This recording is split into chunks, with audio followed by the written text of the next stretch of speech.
Moving on to this question 1. So which ion has the same electronic configuration as Cl-? Cl- is period 3.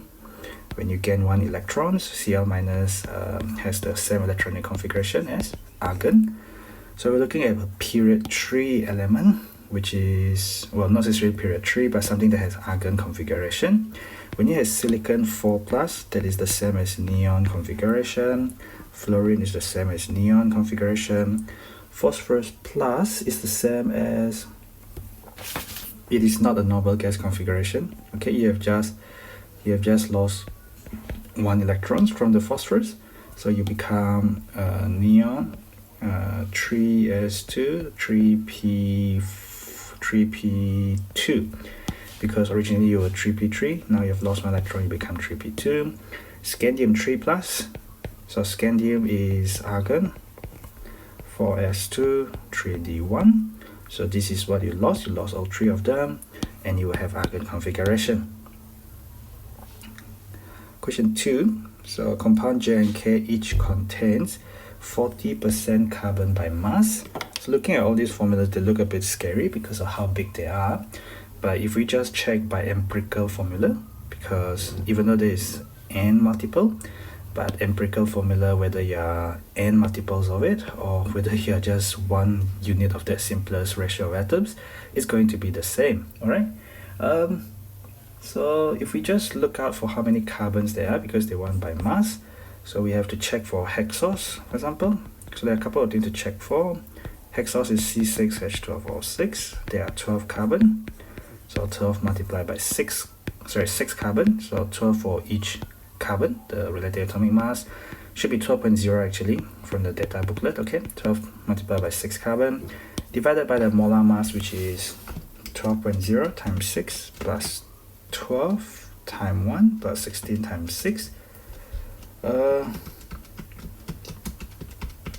get 180 times 100%. So 12 times 6 divided by 180 times 100. That gives me exactly 40%. So hexose is 40%. That is fine. If I check starch, so C6H10O5, I'm just checking for the empirical formula. So 6 carbon, each carbon is 12. So 12 times 6 plus 10 plus 16 times 5, that's 162. I can tell you that is not equal to 40 because the top bit is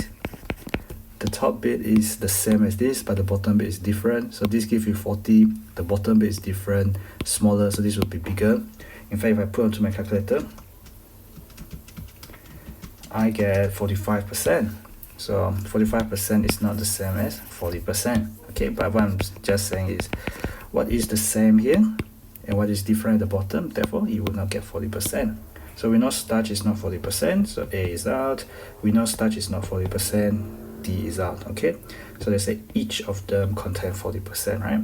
So I already worked out for hexose, I just haven't worked out for pentose, so I should check pentose next.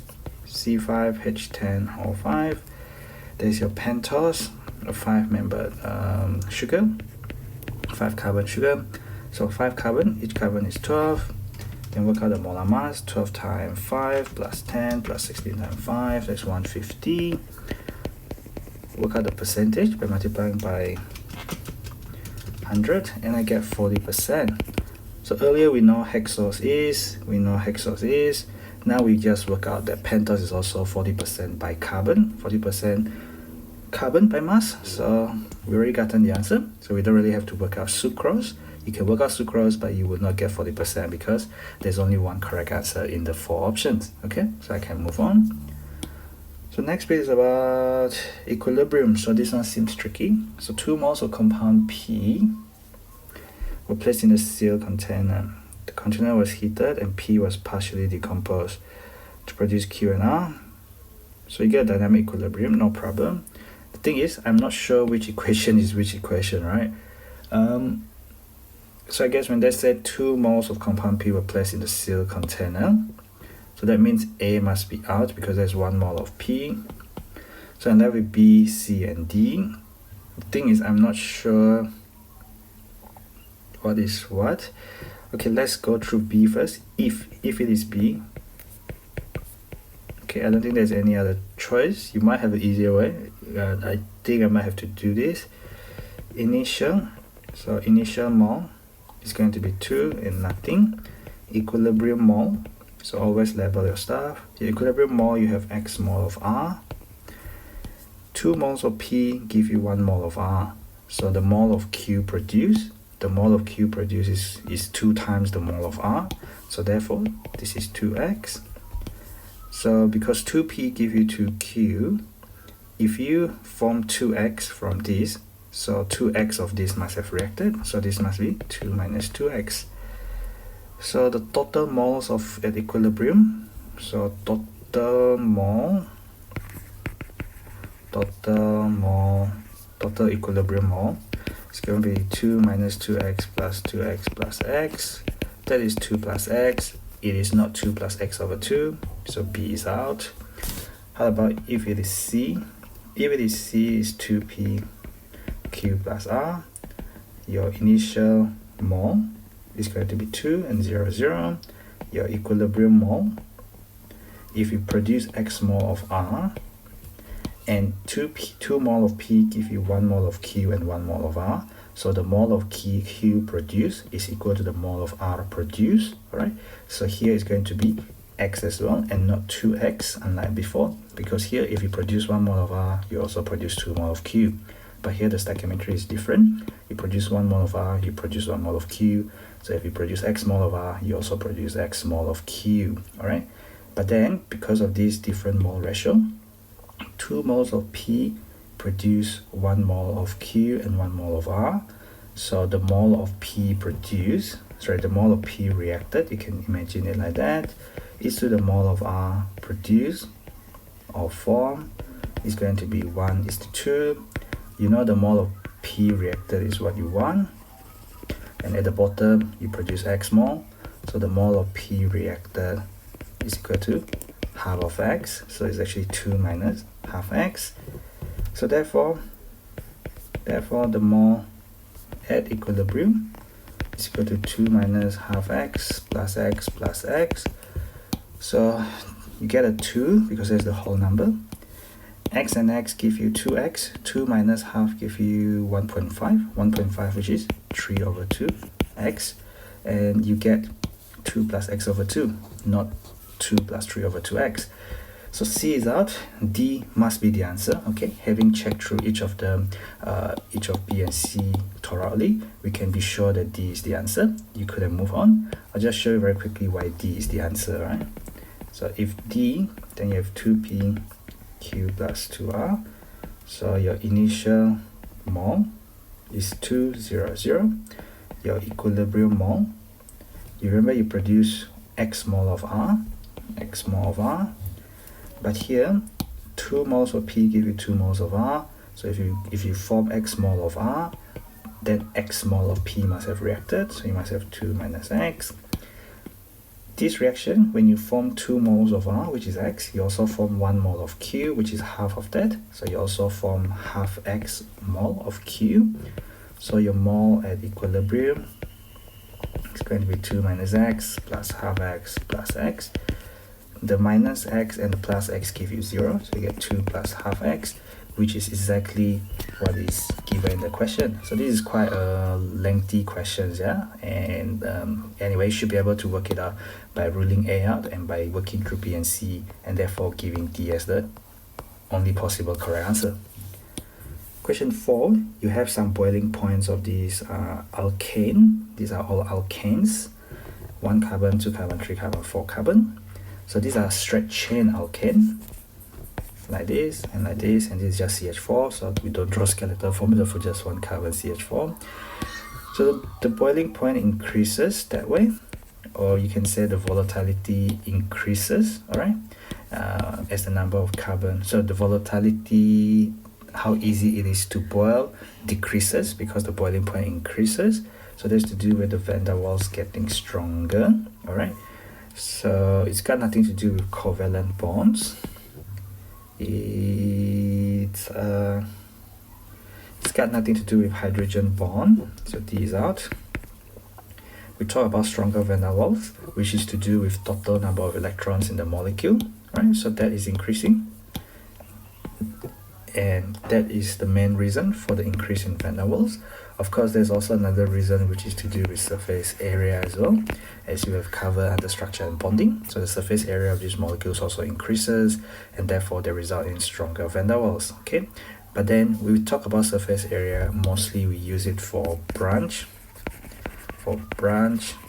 versus straight chain, because these are isomers, and isomers have the same molecular formula, so their total number of electrons is the same. Then we talk about surface area, but in general it's very clear here we are increasing the total number of electrons, and that is always the more dominant factor. Okay, but that doesn't rule out the second factor, right? So this idea here, closer packing molecules, is more relevant when you talk about branch versus straight chain. When they have equal number of electrons in the molecules, there's a secondary factor at play. Number 5 is about valence shell electron pair repulsion theory. You'd be amazed at how many students don't actually know what the VSEPR stand for. In fact, they don't even talk about VSEPR. You need to count the valence shell electron pair. You need to count the electron pair, otherwise you cannot do, bond angles and stuff, right? We count the sigma bond. This is not 180 degree. In fact, the one thing that it's not is not 180 degree, even though it's shown as such. This is not 90 degree, and this is not 90 degree. You gotta think 3 dimension, yeah? Atoms occupy space in 3 dimension. This carbon here has 1, 2, and 3 sigma bond. So it's 3 bond pair because 3 sigma bond.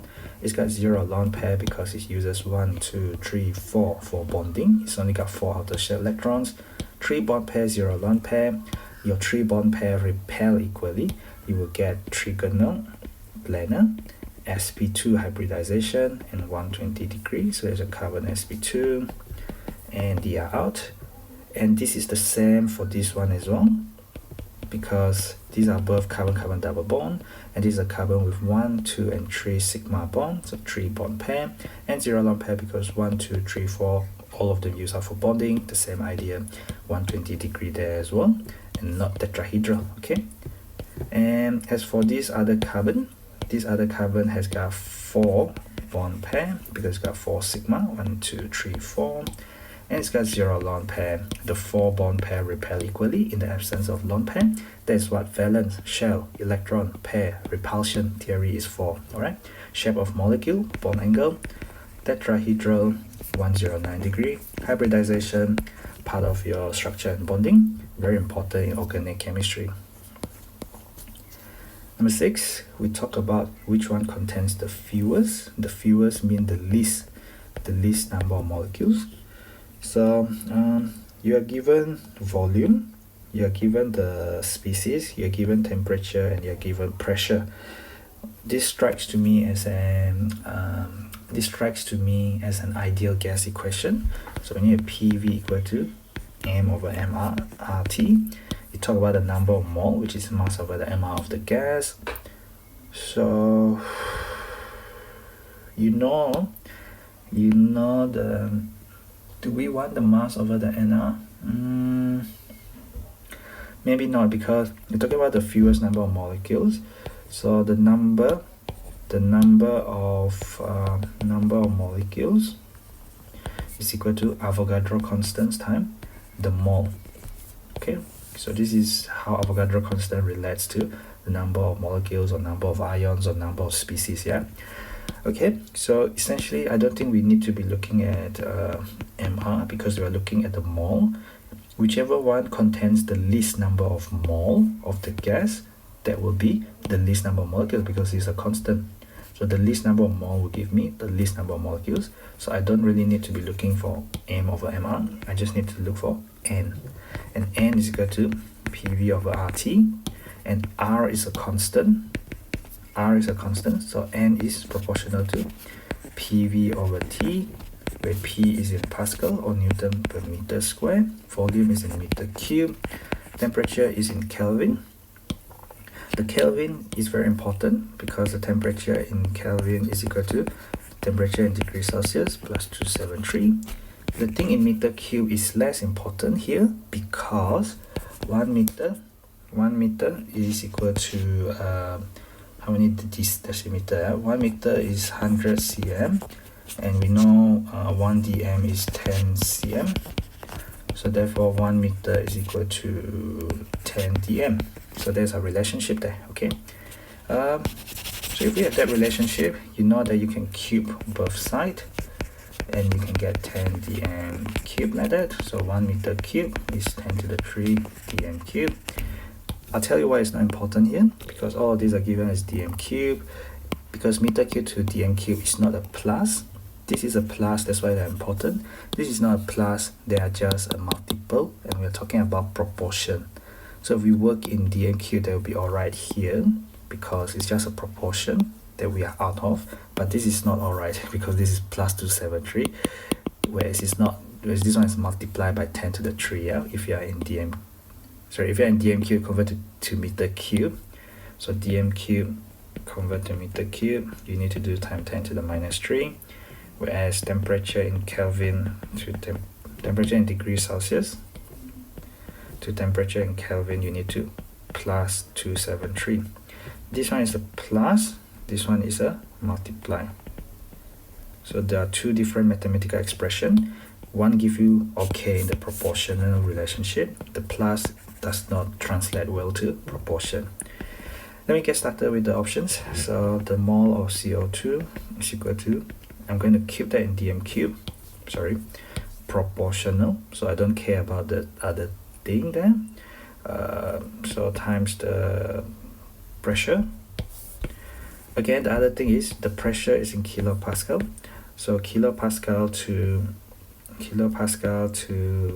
pascal is just multiplied by 10 to the 3.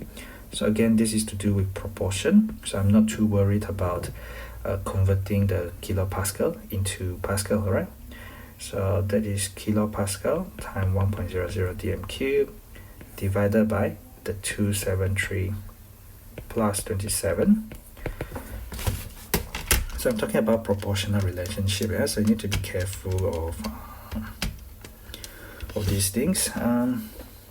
This is a proportional relationship. These are not equal to this.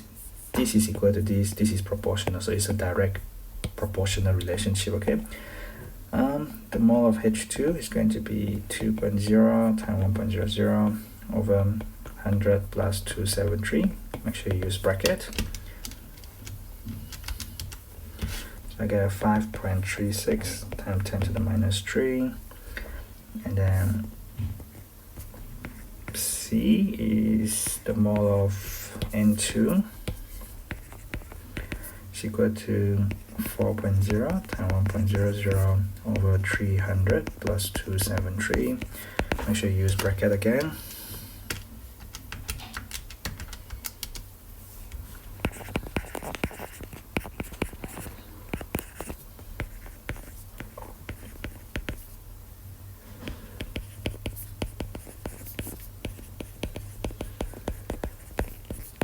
And lastly, I have 3 times 1 divided by 250 plus 273 in a bracket. So they give me 5.74 times 10 to the minus 3. Again, I stress that these are not absolute quantity for the mole, because these units are different from mole. And all I'm doing is I haven't even multiplied by the molar gas constant or whatever, because I don't want to complicate it. I'm just looking at the smallest number.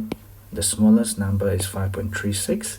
So that will give me the smallest mole, and that will give me the smallest number of molecules as a result of this. Yeah, so this is about mathematical relationship rather than working out absolute values. In the context of in terms of temperature, that is not possible because there's an addition of 273. In terms of P and the V, these are just multiplication, so we are out by a factor. But in terms of proportion, all of them are still valid because all of them I'm doing in kilopascal as well as dm cube. All right. So be careful absolute as well as ratios. Yeah. Next question is on calorimetry. So very common in your experimental chemistry. We mix two solutions. So altogether your volume is 25.0 cm cube plus an equal volume. So there's another 25.0 cm cube. So total volume is equal to 50.0 cm cube because you add up the two 25.0 cm cube, and the solution is just water. Solution is assumed to be H2O, As you know, the density of water is 1 gram per cm cube. So if you have 50 cm cube, therefore the mass of water is 50.0 gram based on the density. Alright, and then we have the initial temperature is 15.0, the final temperature is 30.0. So the change in temperature is going to be 15.0 degrees Celsius, but then the change in temperature in degrees Celsius equal to the change in temperature in Kelvin, because these are not absolute, these are the change in temperature. These are change in temperature, they are not temperature. Okay, we know that when you have HCl plus NaOH, you will get NaCl plus H2O. So that is 1:1 ratio. You have the same concentration and you mix in the equal volume. So 1 mole reacts with 1 mole exactly. So it does not matter which mole of acid or which mole of NaOH you use, because both of them react completely based on what had reacted, as well as based on the balance equation. 1 mole reacts with 1 mole. You have the exact same concentration, you have the exact same volume there. Okay, so in terms of enthalpy change and neutralization, we are going to do delta H is equal to mc delta T for the water, which is the solution. We're going to put a minus because whatever happened to the solution is the opposite of whatever the system does. Okay, divided by the mole of the limiting reactant, which in this case does not matter whether it's the acid or the base because they react 1:1 completely. So there's going to be a minus. I should probably do the top bit first. So delta H equal to minus 50.0 times 4.18 from your data booklet times your delta T, which is 15.0. Data booklet shows 4.18 joule per Kelvin per gram. Joule per Kelvin per gram, that's in joule. I want my answer in kilojoule per mole. So what I will do is I will divide that by 1000. So that's times 10 to the minus 3. That will give me this is joule, this will give me kilojoule on top. At the bottom is 25.0 cm cube because that is completely used up, times 4.00 mole per dm cube. Alright, because you can choose either one of them, but you don't add them up together. Yeah, so 50 times 4.18 times 15, and then divide by 1000, and then divide by 25 times 10 to the minus 3 times 4.0, and I get minus 31.35. that is kilojoule per mole. So that's minus 31.4 kilojoule per mole to 3 significant figure. Okay. Next piece is about HOCl. So this is a classic disproportionation reaction of what happens when chlorine dissolves in water.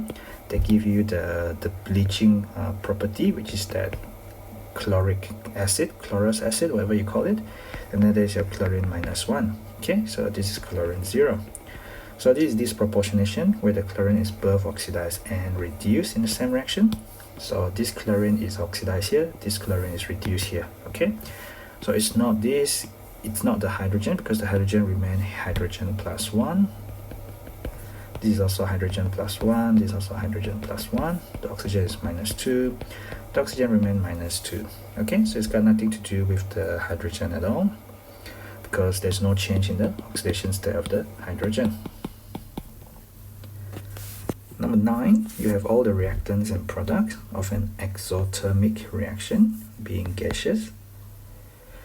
Because all of them are gaseous, so we can talk about bond energy, obviously, because bond energy is defined for things in the gaseous state, giving you the atoms, right? So if I just draw a very simplistic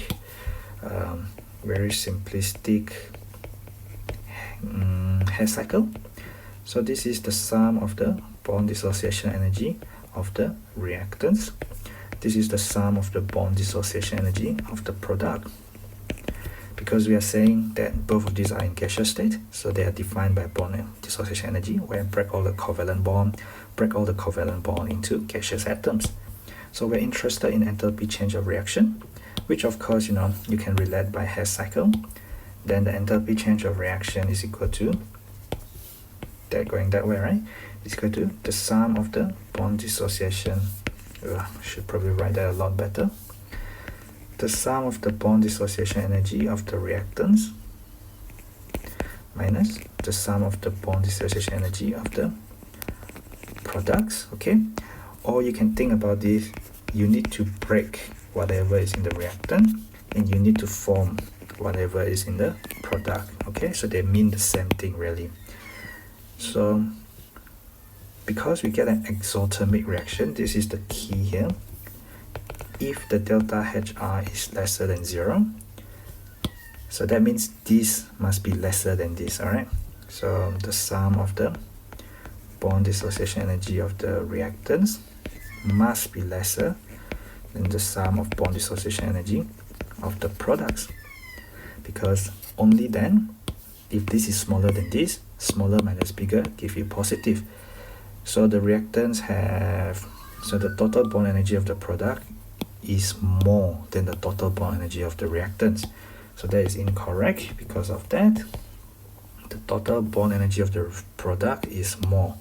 So again, that is incorrect. That is correct. And as a result of it, the enthalpy change is negative because there's exothermic.